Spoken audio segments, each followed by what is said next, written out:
Hello world. I recently made a video about how to set up kind of a growth cycle that is very similar to how the Isle does in UE5. And one thing I had forgot to mention that somebody actually brought up later on, which was a good point, uh, they do, I believe, use something called morph targets. I had completely forgotten to add that in, even though I actually do have morph targets set up on these mesh.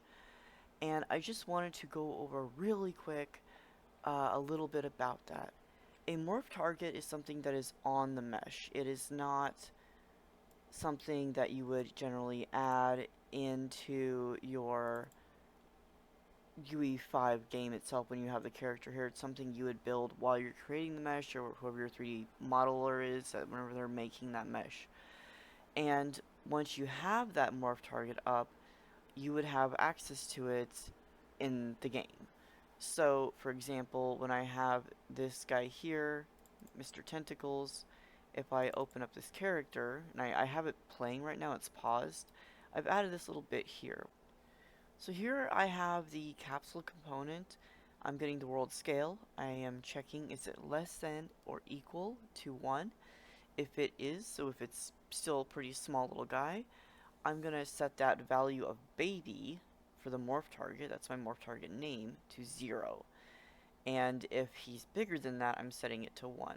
Later on, we'll go over a bit how to actually do this smoothly in transition with the actual growth cycle itself, but I wanted to add this in really quick, just let you guys know.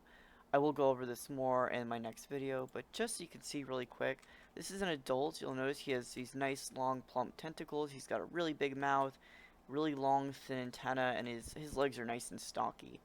If you look at the baby, he's a little bit chunkier. His legs are a little bit more scrawny. His tentacles aren't quite so long. His mouth is smaller. And he's actually got these kind of little bulbous tentacles here. These are the exact same mesh. The only thing going on here is that morph target being sent.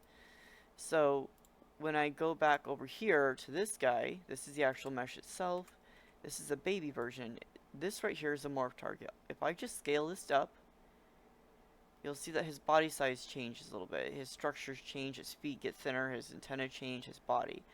And we're kind of mimicking what it's like to go from baby to adult here.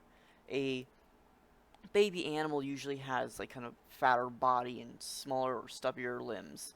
And that's kind of what we're trying to mimic, whereas the adult is a little bit more streamlined, a little bit more fierce looking. The adult has the bigger mouth. So yeah, I just wanted to cover that really fast. We'll go over it more in the next video, and then after that, I'll probably be doing stamina, and eventually we're going to do pounce system and all that stuff. So, stay tuned.